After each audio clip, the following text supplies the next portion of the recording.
This is the Whole Care Network.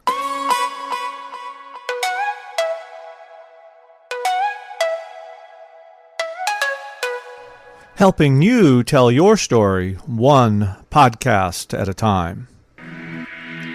Content presented in the following podcast is for information purposes only. Views and opinions expressed in this podcast are solely those of the host and guest and may not represent the views and opinions of the Whole Care Network. Always consult with your physician for any medical advice, and always consult with your attorney for any legal advice. And thank you for listening to the Whole Care Network.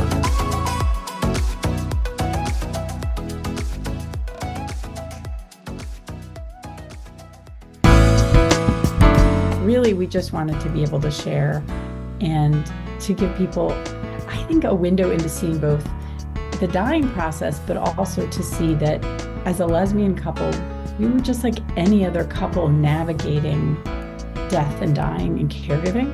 And those were a lot of the comments that I ended up getting from people on Twitter and social media in general was like, this reminds me of when I was caring for my husband. I'm like, yes, because we're humans. Like, we're all humans. This is the Heart of Hospice podcast with Helen Bauer. Today's guest, Kimberly Acquaviva, is a social worker, a caregiving survivor, and an advocate for inclusive care of the LGBTQIA+ communities. Whether you're a family caregiver or an end-of-life professional, the Heart of Hospice is here to enhance your hospice experience by connecting you with information you can use about end-of-life care.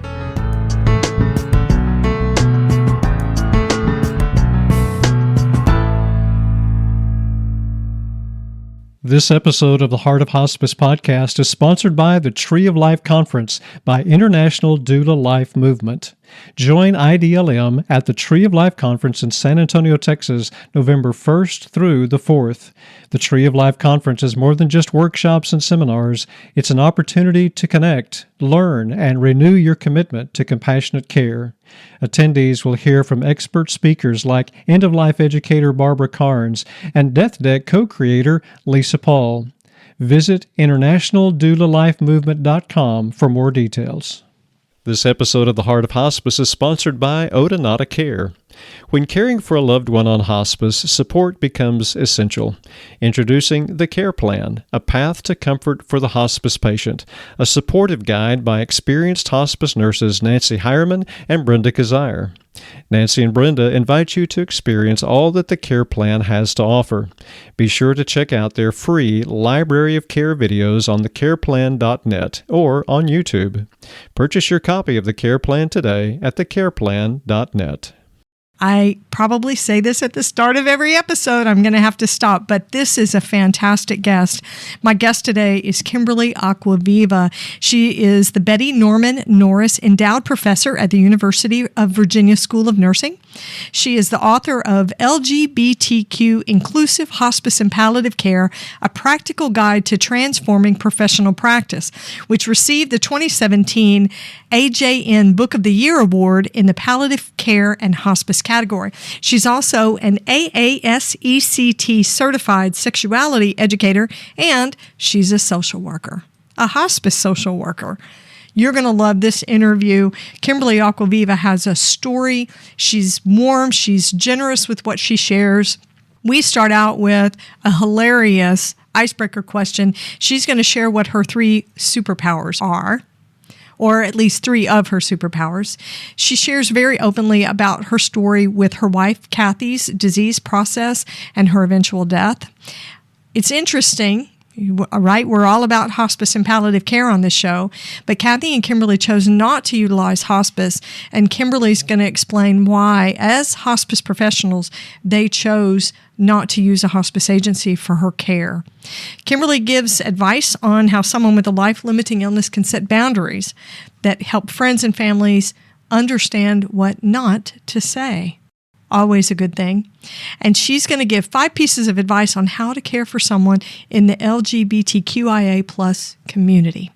So, here's my wonderful conversation. You're going to love this story. It's deep, it's intense, and it's meaningful. You're going to learn and you're going to grow from this story. So here's my conversation with Kimberly Acquaviva.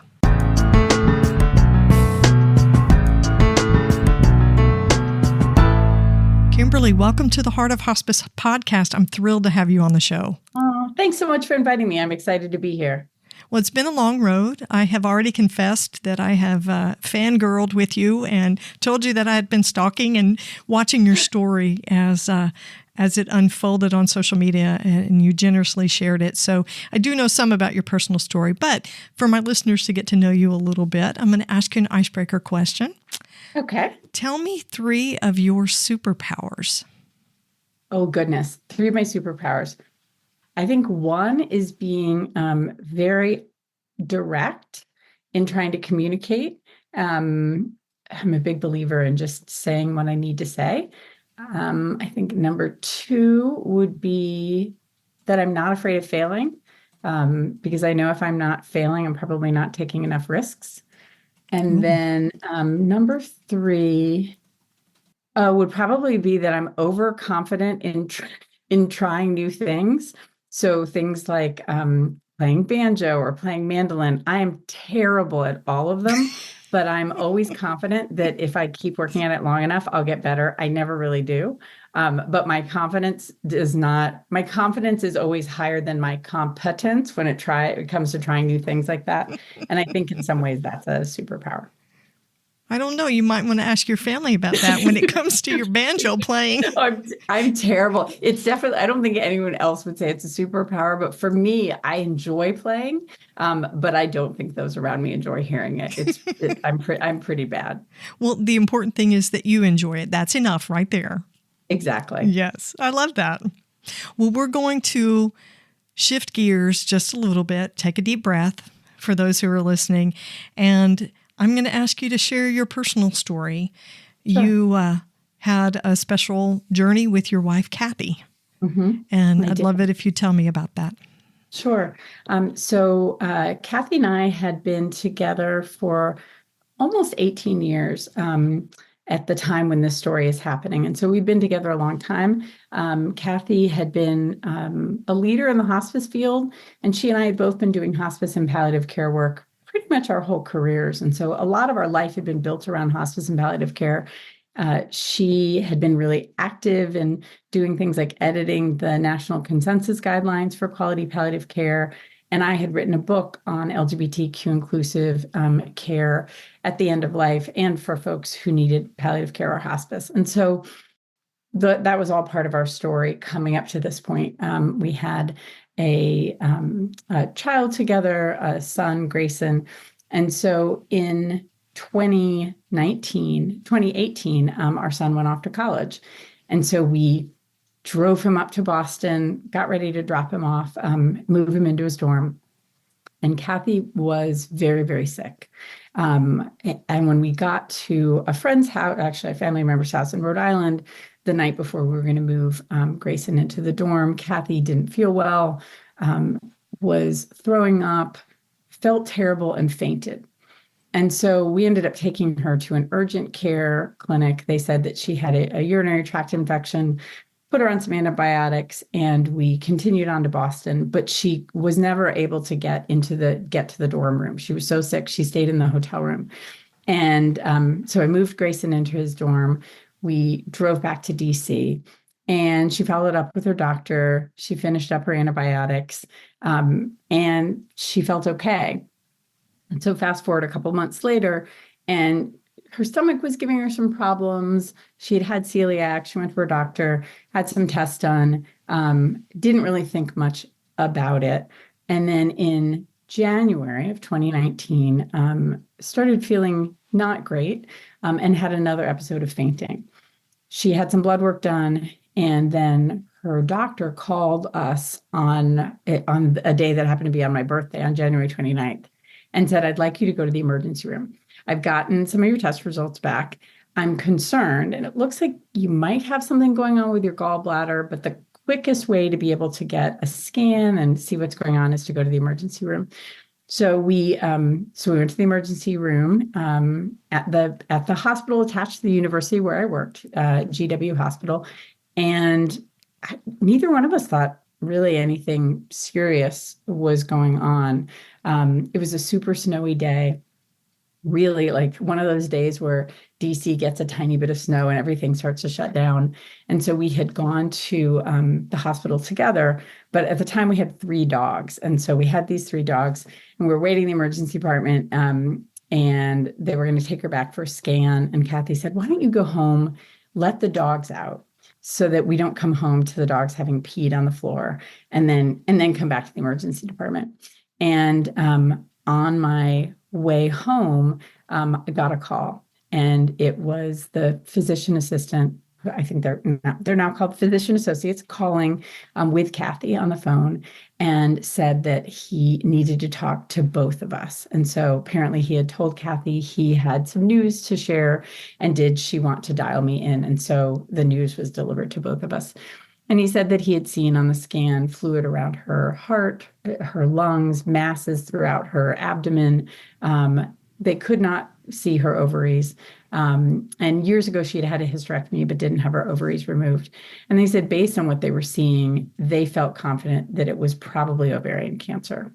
And the reason that they were able to make that confident of a statement was, they knew it wasn't fibroids. She had already had a hysterectomy, and also based on all of the masses that they saw. So we ended up that day going from thinking everything was okay to knowing that she had ovarian cancer and knowing that it was advanced. We both knew enough about ovarian cancer to know that those results indicated at least a stage 3. And the reason we knew that was we had spent our whole lives together preparing for this kind of thing to potentially happen to me, because my mom had died of ovarian cancer. And so we had always talked about, well, what would happen, and, what would it mean? And I had been really clear that if I were to ever have stage 3 or stage 4 ovarian cancer, I wouldn't want treatment. I would just want palliative care. And so we talked about these scenarios quite a bit, but we never thought it would be Kathy. And so that day, Kathy decided she did not want to have any kind of treatment that would be futile. And she wanted to really make palliative care be the focus and the central organizing feature of the care she received. So that very day, she reached out to folks that we knew in the palliative care field and said, how can I go about making palliative care be primary and oncology be secondary? How can I make sure that the decision-making is driven by palliative care? And from that moment on, we spent time trying to figure out, what does it mean to craft a life when you know that life is short? How do you craft it in a way that is aligned with what you want to be doing with that time? So we knew she had about 6 months, and really made decisions from that point on based on what would give her the best quality of life. And so I can walk you through the 6 months, but I don't want to just head down that path. If you have questions that you want to ask before, if you want me to just keep talking about that journey. Let's pick and choose. Let's pick and choose, Okay. because I think it all has value, and we could spend hours talking about the 6 months that you guys spent walking with this. Kimberly, how old was your son, Grayson? He was 19. 19, so very young. Mm-hmm. Very young. Very young. And he did not, we called him the day the diagnosis came in January. He was just entering his second semester of his freshman year of college. And we told him that from what we knew, this did not look like it would be something that Kathy would be getting better from. We said it looks pretty clear that she has limited time. And we were really direct with him about the fact that we thought probably 6 to 9 months, and that we wanted him to do what he needed to do best, for him to meet his needs. And he really wanted to stay up at school and then come home for the summer. And we supported that 100%. It was, he didn't want to just be at home. He said he didn't want to just be at home watching Kathy die. He wanted to be living, and then he would come home and be with us in the summer. And so that's what we did. So as a younger person, was he resistant to her desire to not have any treatment, or had he grown up with these parents that were, end of life minded, knowing about hospice and working in that industry, so he knew, he was more accepting of what Kathy wanted? Because he had grown up in a house where we had talked about end of life from the time he was a toddler. One of his very first books that we ever made for him was, he was trying to understand hospice at around age 3. And so I made this little book called Sam the Snake. And I'm terrible at drawing, but remember when I said about confidence and competence? And so I was like, I could draw a children's book for him. And so Sam is this somewhat older snake that inexplicably uses a walker. So I don't know why, because snakes don't have legs, but it uses a walker, and he declines, and his family takes care of him. And then he has a peaceful death with hospice. And so we use that as a way to help explain to him from an early age what hospice was. He had relatives in our family who had hospice care. And so he knew, and he'd grown up around hospice, so much so that we used to bring him to conferences when the two of us would both be doing something at, say, National Hospice and Palliative Care Organization Conference or AHPM. We would bring him with us, and then we would take turns with who would be the one who would have him while the other one was going to sessions or doing plenaries. And so hospice was always a part of his life. So there was never a point where he said, but isn't there something they can do? Isn't there a treatment? Isn't there something that... There wasn't ever any moment where those were thoughts that he expressed, or fears or concerns, or anything that he's shared. And since then, also, not something that he has second guessed or wondered about. So no look back and saying, we didn't make the right choice. I wish we had done. Yeah, the shoulda, coulda, wouldas.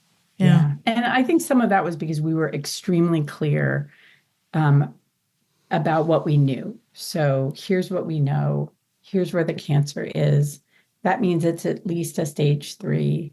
We're going to go see the surgeon. They're going to try to be able to do a surgery to make her more comfortable and make sure that the time that she has can be as comfortable as it can be. But we'll tell you exactly what we find out. And so we were always really focused on hope for a good quality of life, as opposed to hope for better news or a cure. And so I think that also helped. Yeah, there's all kinds of hope. Mm-hmm. Absolutely. So the interesting part about this whole thing is you were a hospice end-of-life worker. You're a social worker. Kathy was as well. You were both very active in the industry and providing care. And yet, Kathy did not have hospice. No. Tell me about that part of the story. Yeah. And that's probably, I think, one of the pieces of the story that is both the hardest for me and was hard for Kathy, and also the most hopeful in terms of how care can be better and how we can be more inclusive moving forward. Kathy was eligible for hospice from the day she was diagnosed. But we had both talked about it, and we both said, you know what, while we can, we're going to try to do what we can do without hospice and just use palliative care initially. Now, the sequencing of all of this ends up being important because the diagnosis came just a few days after I signed a contract with the University of Virginia, because they had recruited me to join their faculty. And so we had toured, we had looked at UVA, we loved it. And so we were excited about moving, but now there's this diagnosis. And I really thought about backing out of going to UVA and staying in DC.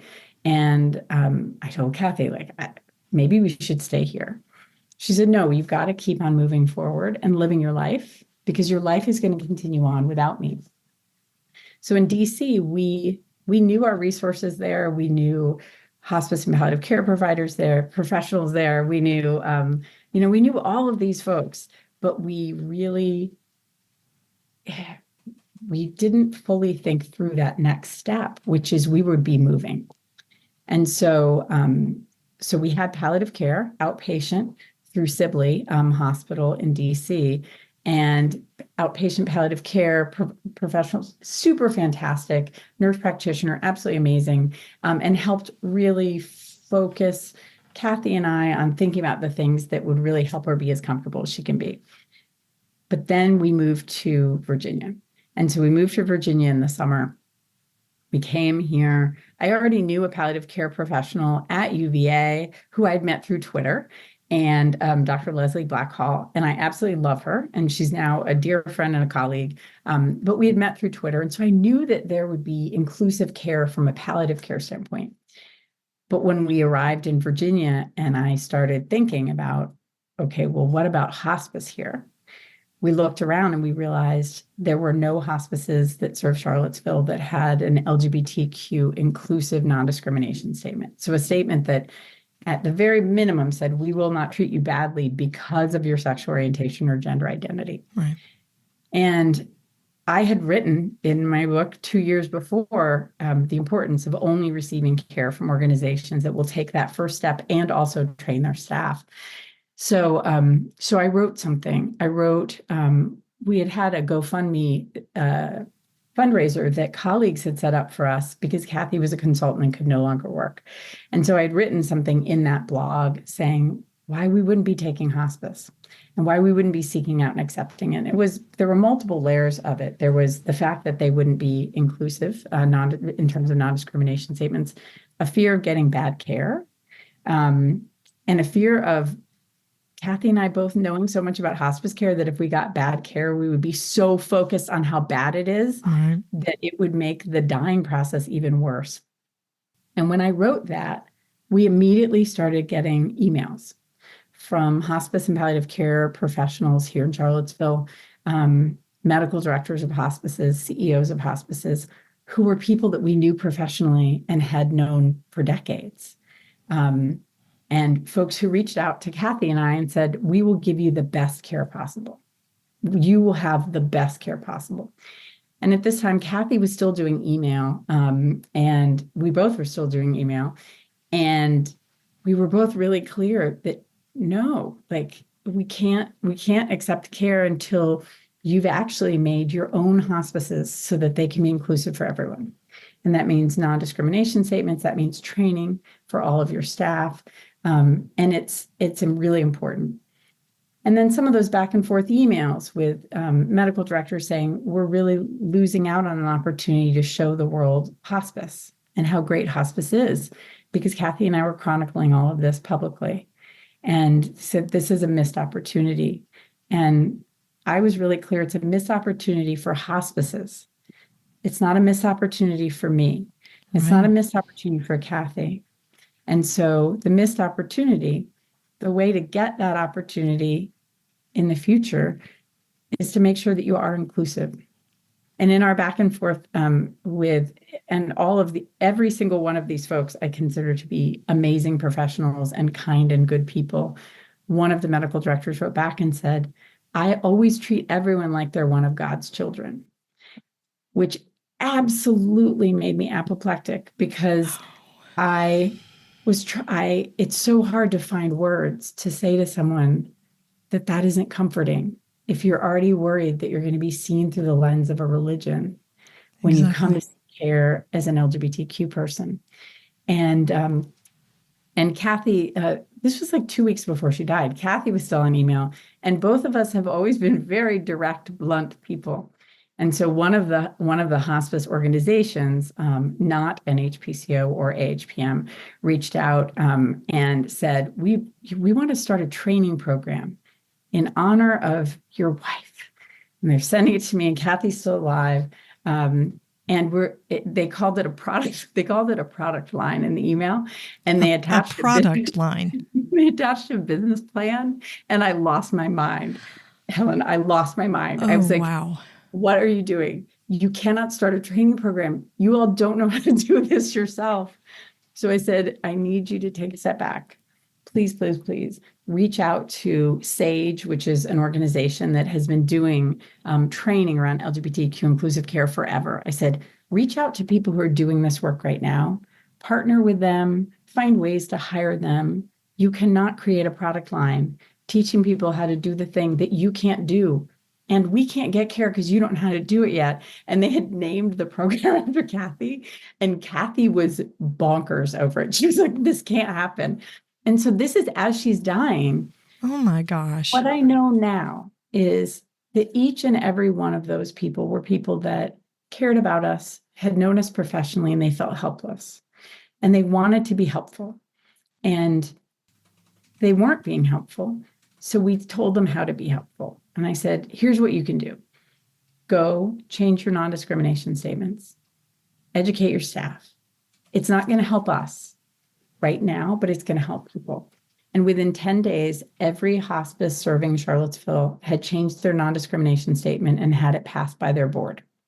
All of them. Since then, they've all done training for their staff. It has been baby steps, though. It's now 2024. I was recently doing a book talk for my book at a local bookstore, and the local hospice wanted to co-sponsor the talk, meaning that they'd bring cookies and be there.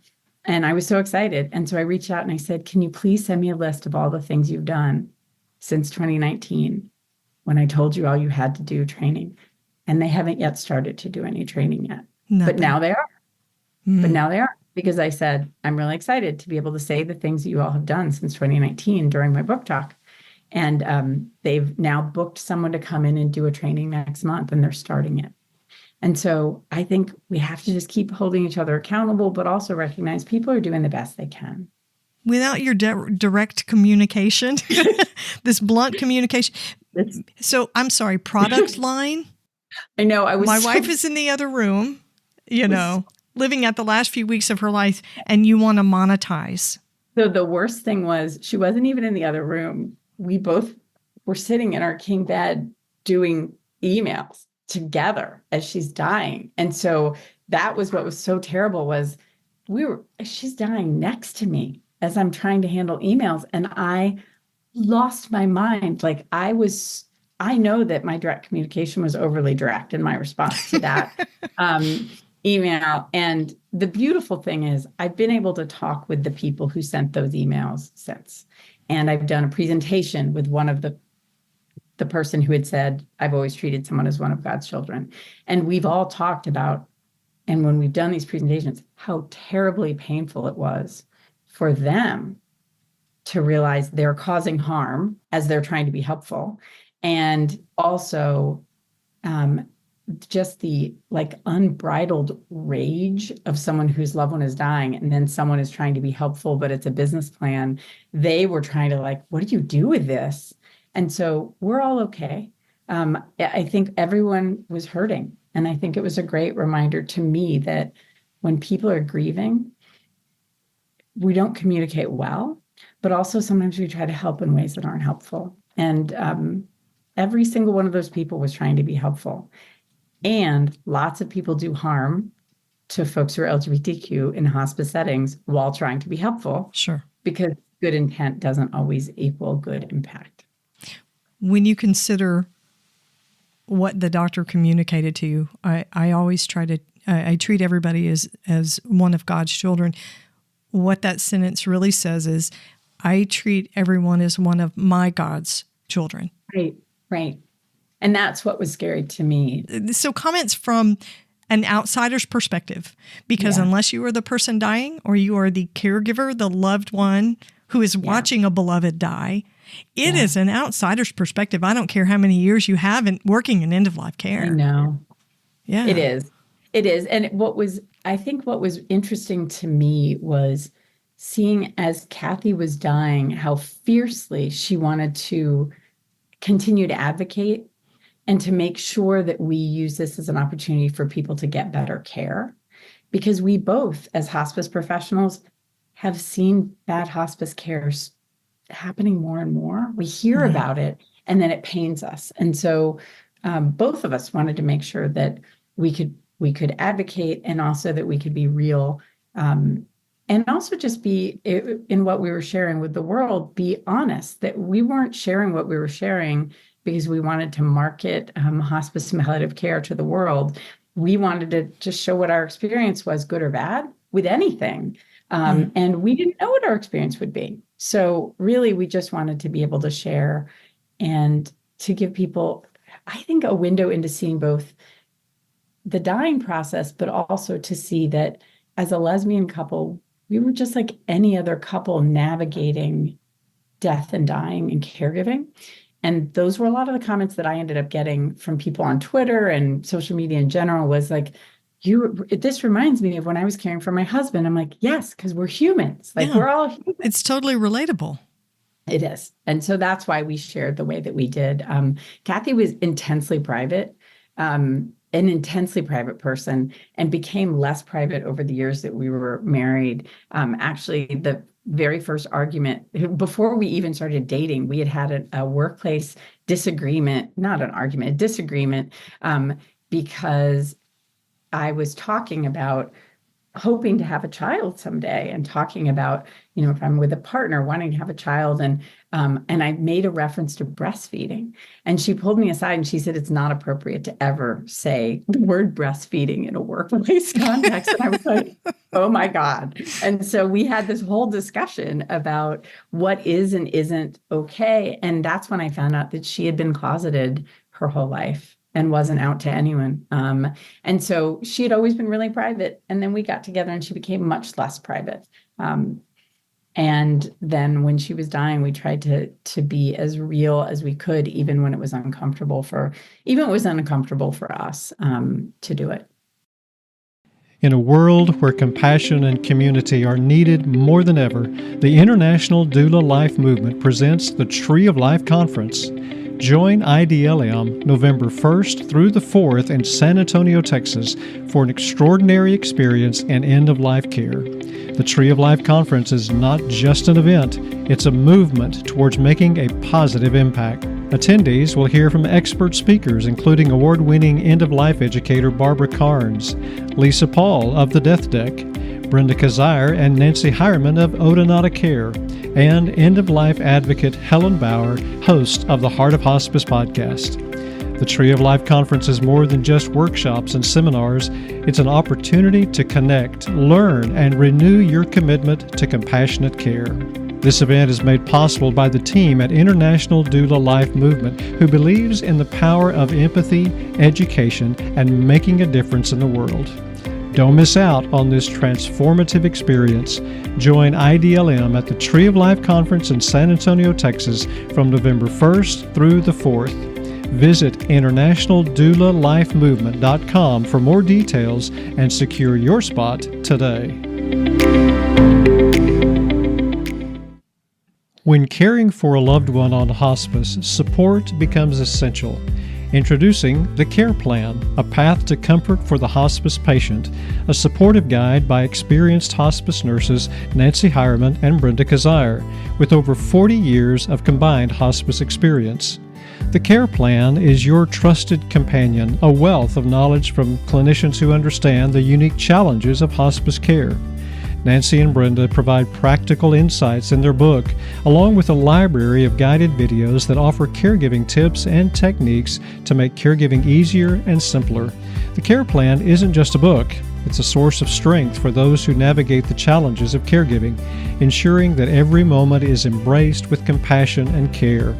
The goal of Odonata Care is to transform the end-of-life experience through education and support. Nancy and Brenda invite you to experience all that the Care Plan has to offer.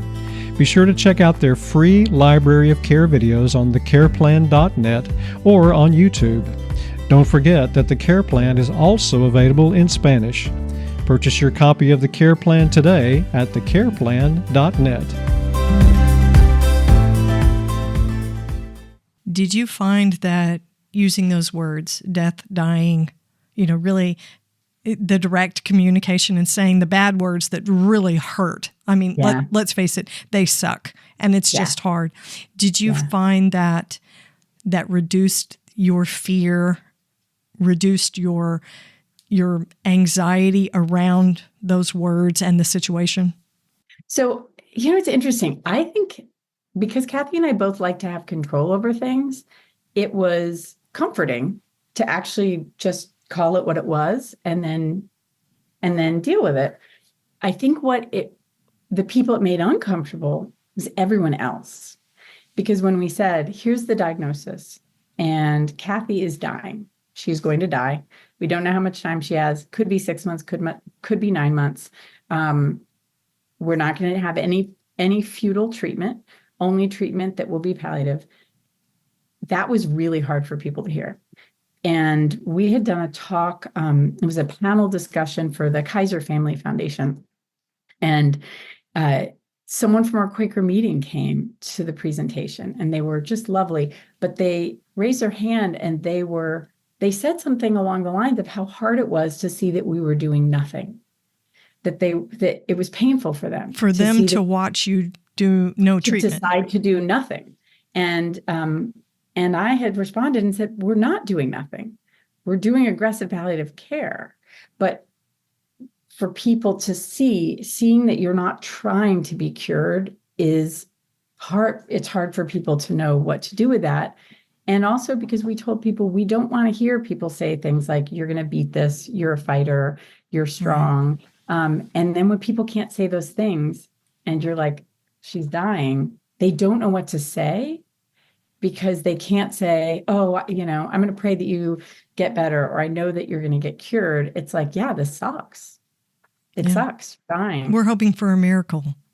Right? And whenever anyone would say anything like that, I would always redirect. And so would Kathy, to say, like, the miracle that we're hoping for is just to have the best day today. Like, that's the miracle, any of us who's alive on this planet. That's the one miracle that is worth hoping for every day, is to have the best day you can. So I think that was hard for people to understand. And then, of course, there's always people who want to Monday morning quarterback. We had people at our Quaker meeting who I love, who wanted us to send the pathology report because they were physicians and they wanted to do like a second read. So they wanted you to actually send the path report so that they could have a look at it and weigh in. Yeah. Yeah. So, but I understood, and so did Kathy, where their concern was coming from. They wanted to be helpful. They wanted to make sure you were getting the best care. They did. And so we ended up over disclosing on things like Facebook every detail of medical everything, so that people who are within that, I say inner circle, but Facebook isn't that much of an inner circle when you have like hundreds of friends. Some of them are like people you went to high school with, but we erred on the side of like over disclosing, like, here's exactly what the pathology report said. Here's exactly what the doctor said. And that way our friends who were clinicians would have enough information, and other people could just skip over the clinical stuff, but they would still be able to have the information they needed. Do you feel like that was a good choice for you guys? That was a comfortable place for you guys to be? Yeah. I mean, I think if there's one piece of advice I would give folks who are facing any kind of like life-limiting illness with themselves or a family member, is consider, if you already use, say, Facebook, consider putting something very, very clear on Facebook to everyone about what is and isn't helpful, because that made our life so much easier. Kathy and I had talked about what are the things that are going to make us absolutely bonkers. And for me, it's anybody who's going to tell me about all the people they know who had the exact same cancer and were cured, because that will just drive me nuts. And Kathy was like, I don't want anyone to say we're praying for a miracle. And neither one of us wanted to hear that she was going to beat it or she was a fighter, because it implies that, first of all, it implies that people who die of cancer are weak because they weren't good fighters. Right. Somehow you've lost. You didn't fight hard enough. Lost. Yeah, it was your fault. And also we're Quakers. So like using battle imagery isn't comforting at all. Although yes. in your book, yes, I'm going to tell on you. So you have to fully disclose this. Yeah, I will. So I wrote in my FAQs on Facebook that if people will say this, I will be tempted to punch them in the throat, because even though I'm a Quaker, like I absolutely don't want to hear those things. And being that direct and saying, like, these are the things that we really don't want to hear, that was really helpful. We ended up only hearing those things from a couple of people. It's a boundary that you set during this time. And I don't think there's anything wrong with that. I think we actually spend our lifetimes putting boundaries. Who do you follow on social media? Who do you admit as a friend? Who do you request as a friend? Yeah. So those are boundaries. I think that's a perfectly normal continuation of the way we live our lives these days. It is, but I think we don't often make the boundaries as transparent publicly. We end up, at least in my experience, prior to that, I would have my own boundary and I would enforce it if someone crossed it. but I never really said, here is the boundary. And what I recognized is laying the boundary out for people actually in some ways made it easier for people to know how they could be helpful. For some people, it made it harder because they're like, if I can't say you're going to fight this, you're going to beat this, what do I say? But then that creates an opportunity to be able to have a conversation to say, it's okay to say it sucks. Yeah. And one of the most supportive things that anyone ever did for us the whole time, like the most amazing thing, was a longtime friend who owned a dog training business that used to be where we would kennel our dogs. And she said, I will keep your dogs at the kennel and bring the dogs for visits.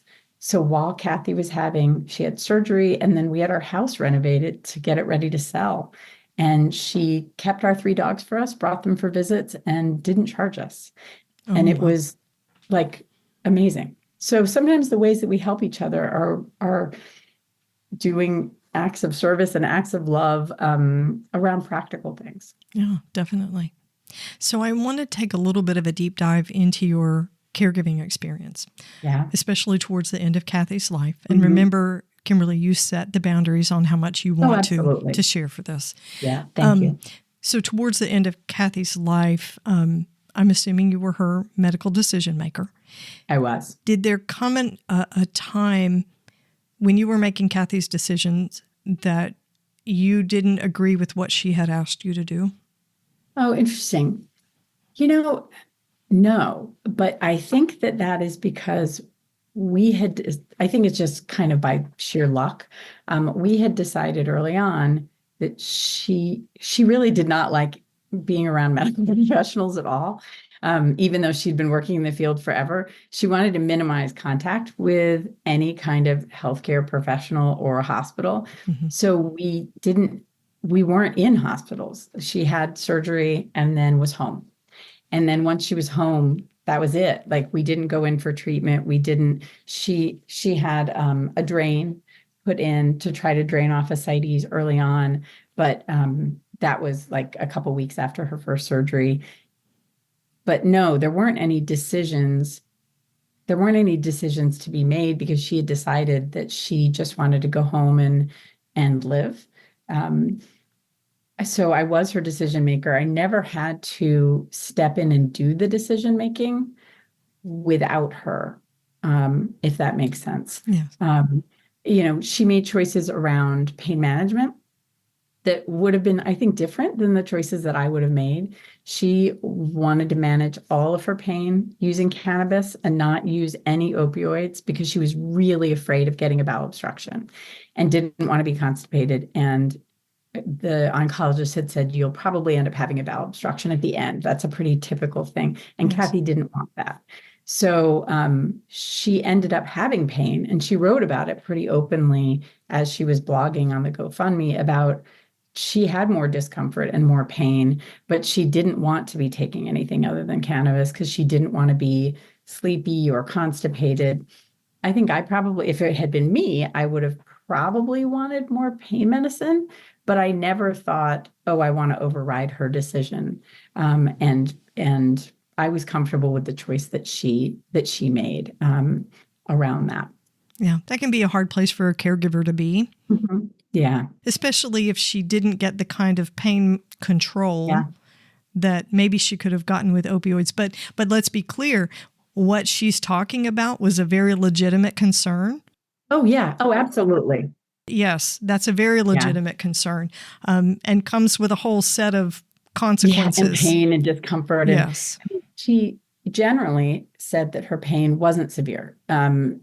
Generally, it would be like, I'm feeling some pain. She would say, I feel my liver, like I can feel some soreness. But it was never to the point where she was talking about it beyond a distant thing that she was reporting on rather than a pain that was all consuming, if that makes sense. Yes. And she did say, like, she in many ways felt better those 6 months than she had felt for most of her life. Because interestingly, she had been sober for almost 20 years from alcohol and didn't use any substances. And so she realized that using cannabis actually, it ended up medicating some anxiety that she had not realized she had for 20 years, but the rest of us had known she did. And so she was very mellow. So she was very relaxed. And so, there were some positives along the way. So no, I didn't end up having to step in and make decisions or uphold decisions that I didn't agree with. Yeah, that can be challenging for a caregiver. Yeah. I mean, I think the hard thing was the caregiving at home without any help in the home. When, especially in the last 2 weeks, where she couldn't get out of bed, couldn't get to the bathroom, really needed total care. And she was bigger than I was, size-wise and weight-wise. And I was fortunate in that I had really great hospice nurses over the years who had taught me, how do you change sheets with someone in the bed? And how do you do all those things? But I'm not a nurse. So, I was doing my best with that. And it's also a lot when it's just you, 24/7. And Grayson was here, but I didn't want him to be doing any hands-on care because that's a lot. The one time that he came in because we needed help because Kathy was throwing up and I was trying to deal with something else, and we're doing it at the same time, he's holding the little bag for her while he's retching because his gag reflex. And oh no, this is not great. But we did the best. We did the best we could. But in that moment, I really wish that we had been able to count on a hospice to be there. It would have made it so much easier. Yeah. After working in the industry for so long, it's sort of a letdown not to be able to experience the beauty of what good hospice care can be like.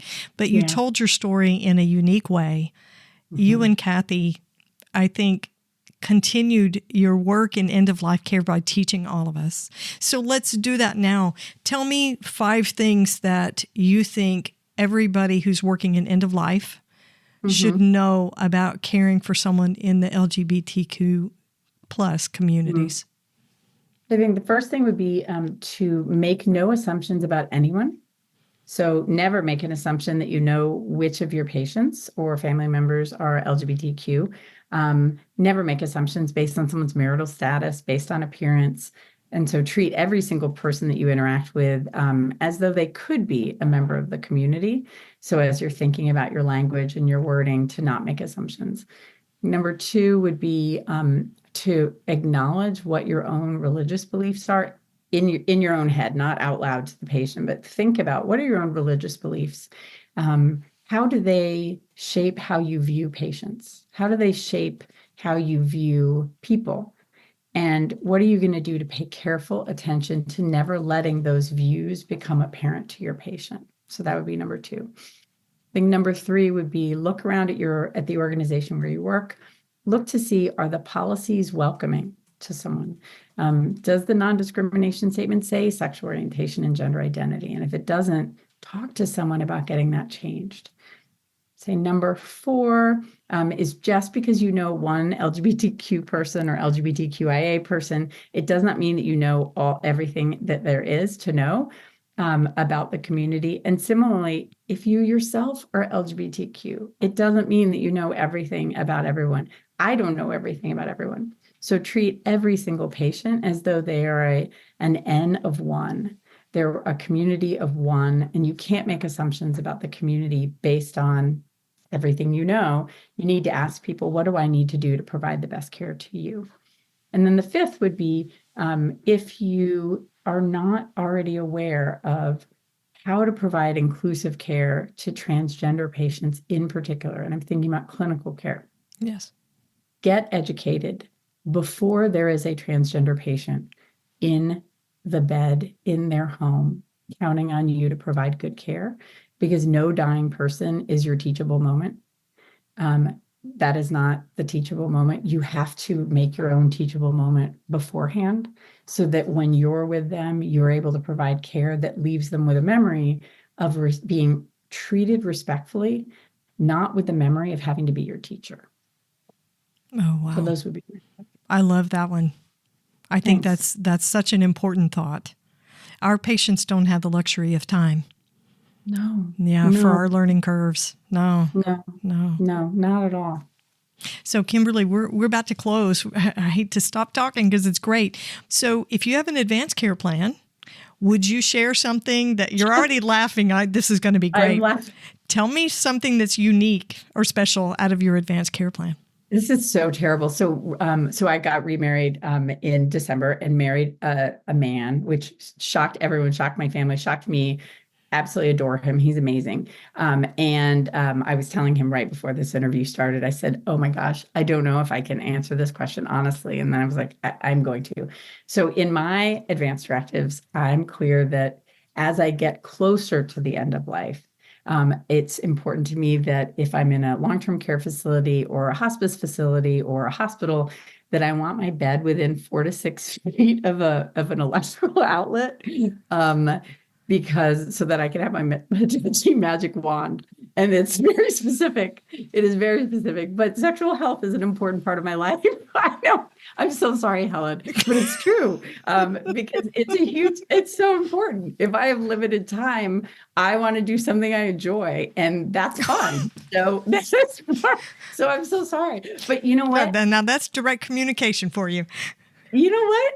I don't think there's anything wrong with it. I think we all have to make sure our limited time on earth is spent doing things that are valuable and enjoyable. And so there you go. That's mine. Well, in hospice, we always say we want to take care of the patient, quality of life, and for mind, body, and spirit. So yeah, exactly. There you go. Thank you for sharing that. That's awesome. Thanks.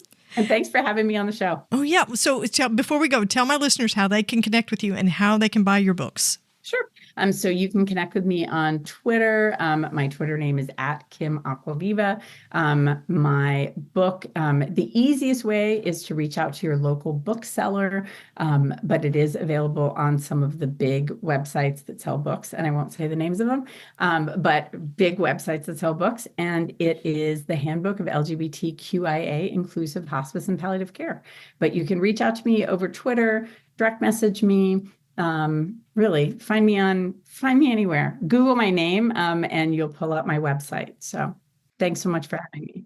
Thank you so much for being on the show. Your story is amazing. Your work is meaningful. So glad to talk with you. Thanks so much, Helen.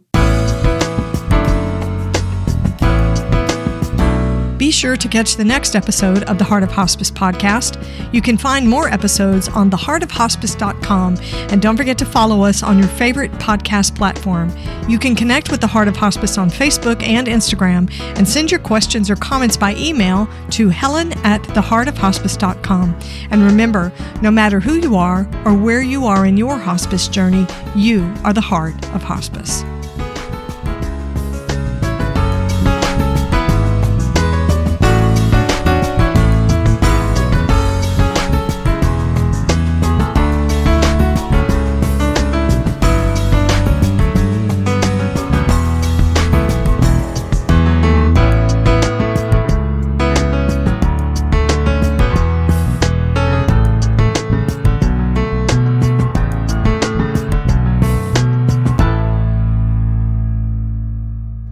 This is the Whole Care Network.